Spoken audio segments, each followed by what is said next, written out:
Well, welcome everyone. Welcome to Office Hours with Michael Kitces.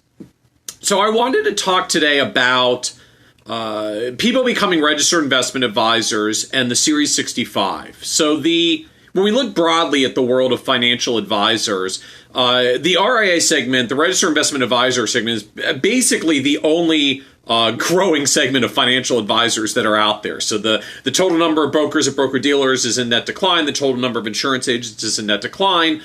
Some of that is because they're retiring, leaving the industry. In some cases, because they're breaking away from insurance companies or broker-dealers over to registered investment advisors. But we see this shift. And the fundamental requirement for being a registered investment advisor is that you have to pass the Series 65. And the whole transition to DOL fiduciary, frankly, seems to only be accelerating this further interest in becoming an RIA in the Series 65, because one of the driving requirements of DOL fiduciary is that compensation at minimum is going to have to be more levelized, more smoothed out and spread out. And at the point you're mostly receiving ongoing AUM-style fees for solutions, becomes pretty compelling to look at just becoming an RIA, and then you don't have a broker-dealer who takes a slice of your grid anymore, and you can make more take-home pay. And frankly, if you're running as an RIA and just charging level AUM fees, you get the streamlined version of the DOL fiduciary rule, so it's called the level fee fiduciary exemption.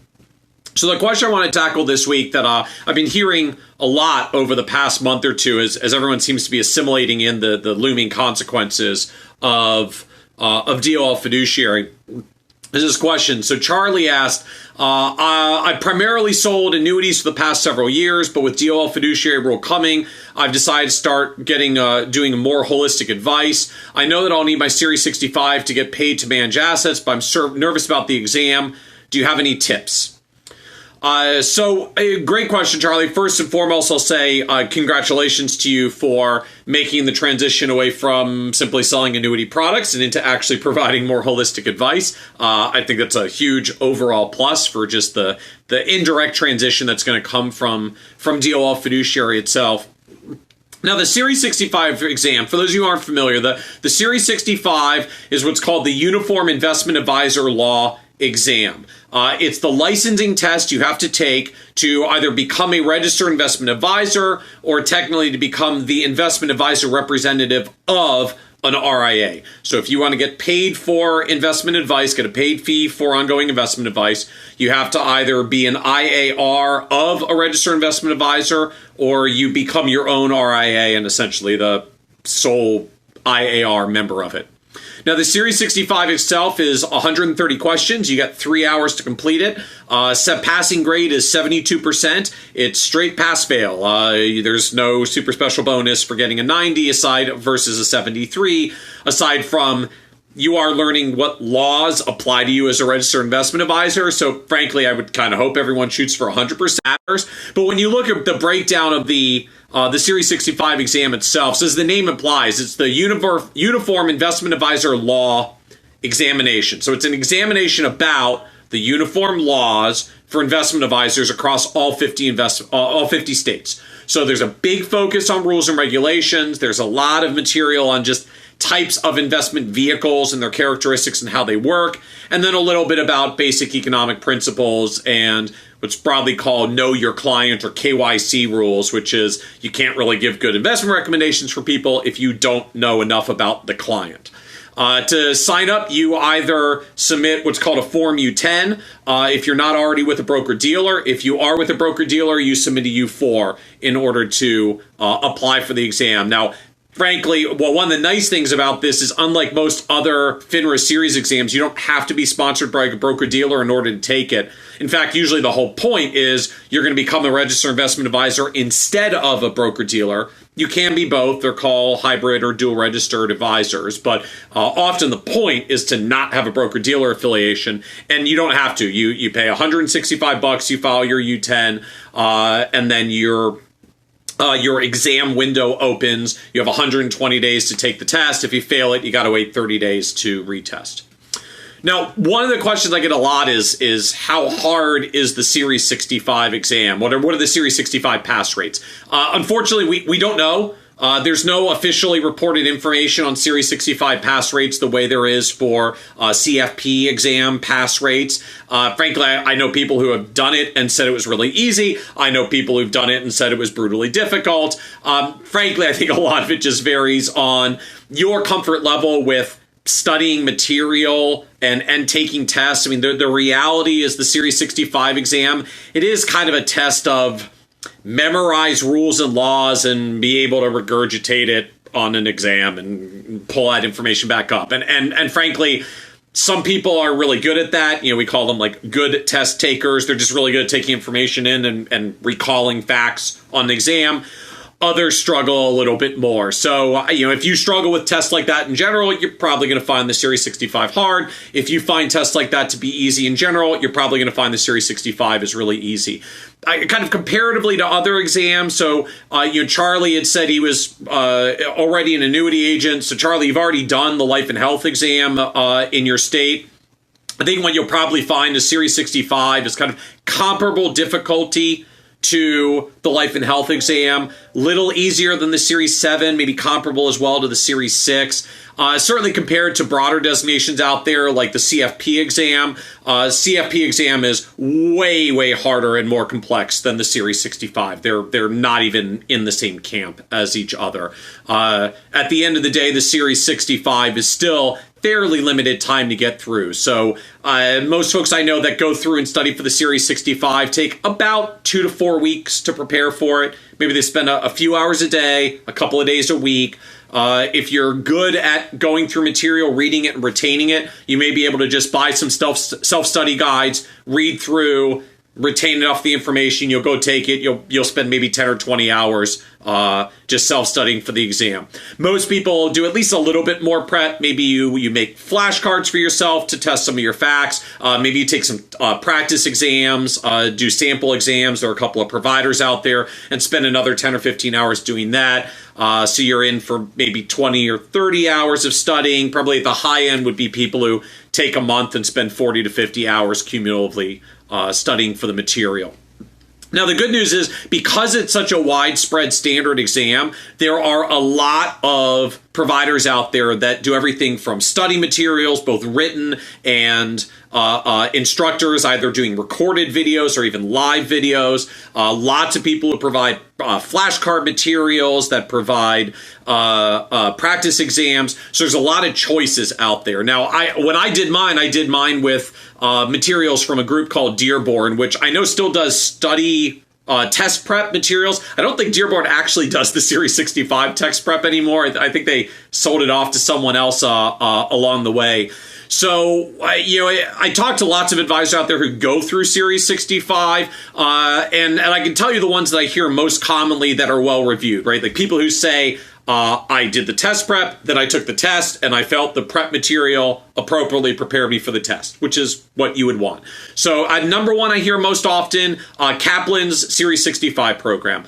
You can get self-study materials or you can take a live class. Most people sign up for their test bank of questions and just keep taking practice questions over and over and over again. Just keep drilling the practice questions. When you keep doing practice questions and you're consistently scoring 80% or above, you should be fine to get a 72 on the exam because, again, the test questions are reasonably comparable. Kaplan does a good job.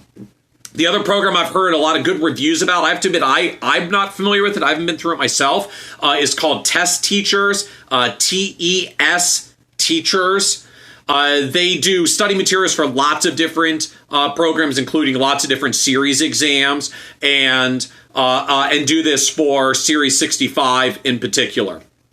Now, for most of these, you'll spend about $200 to $400 on the study materials themselves. A little more if you get like a program with live review videos, towards the higher end if you're going to get practice questions as well. If you're looking for kind of the cheapest version, the cheapest good version I've heard is Robert Walker's Past the 65 book. So he's got a book and a website. You can buy the book on Amazon for I think like $60. He should probably make it $65 because that would be appropriate for Past the 65. He's also got an online program where you can cram for test questions as well for like another $100 or so. That's kind of the cheapest self-directed version.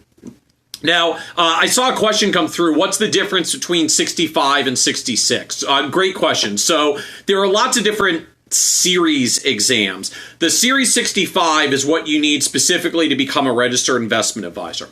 If you're also functioning as under a broker-dealer and you're getting paid for securities products, you need either the Series 6 to sell mutual funds or the Series 7 if you're also going to get paid for stock trades. So we have the 65 for doing investment advice, and we have either the 6 or the 7 for selling securities products. The Series 66 is a combo. It's a combination of the Series 65 and the Series 7. So if you're at a broker-dealer that you're going to be doing this in a hybrid environment, you would typically take the Series 66. When I went through, I actually did them incrementally. I did the 6, then I went back and sat for my 7, and then I went and got my Series 65 because that was all I had left. If you're going to come in and do it all at once, you often do the Series 66 because it's kind of the all-in-one wrapper in the broker-dealer environment. Now, if you're going to be a standalone registered investment advisor, you don't need a Series 6 or 7. The Series 6 and the Series 7 are specifically for getting paid to sell securities products under a broker-dealer.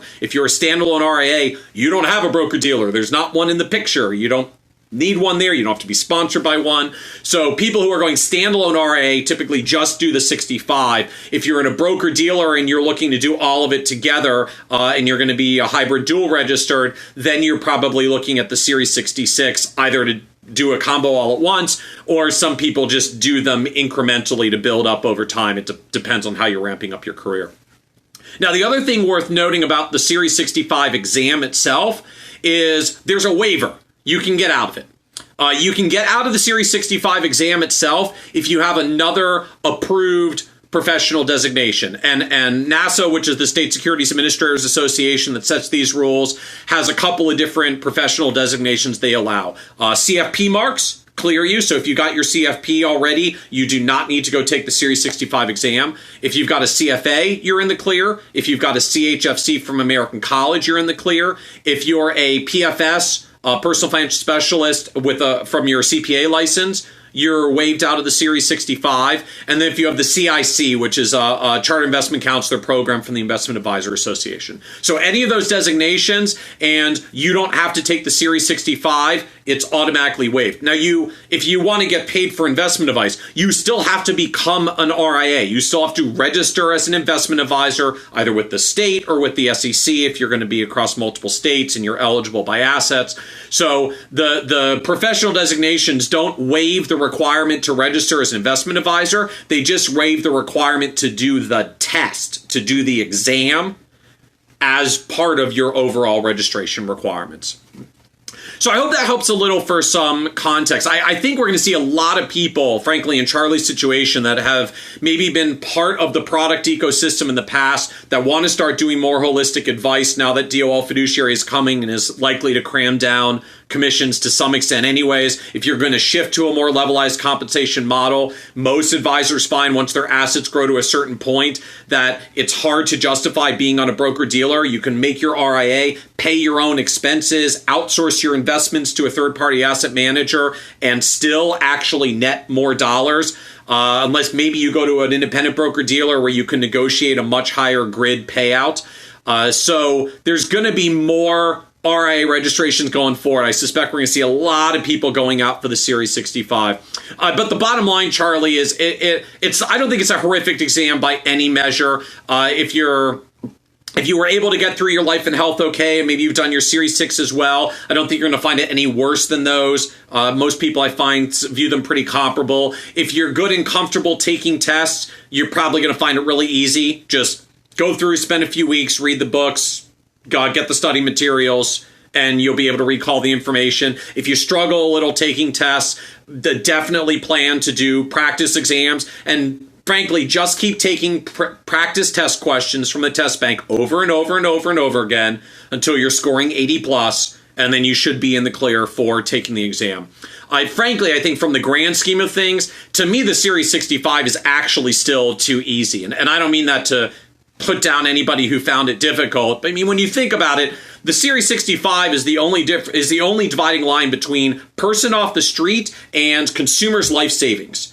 So if we're going to give someone a license to give advice about a household's entire cumulative life savings that they spent decades to accumulate, frankly, I think a 3-hour exam that just tests the laws that will apply to you and almost nothing about how to actually give competent financial advice is woefully inadequate. My expectation and hope on behalf of consumers is that, frankly, we lift the Series 65 bar at some point down the road. But at a minimum, if you want to go down this road, it's certainly a test you should take seriously. I encourage anybody that wants to give comprehensive financial advice to clients. Frankly, the Series 65 should be your ultra minimum bare starting point. You should be working towards something like the CFP certification so that you actually know what you're doing, particularly because under a fiduciary rule, giving advice in the best interest of your client and screwing it up because you just didn't know enough to know that the recommendation you were giving was wrong, you still get sued for that.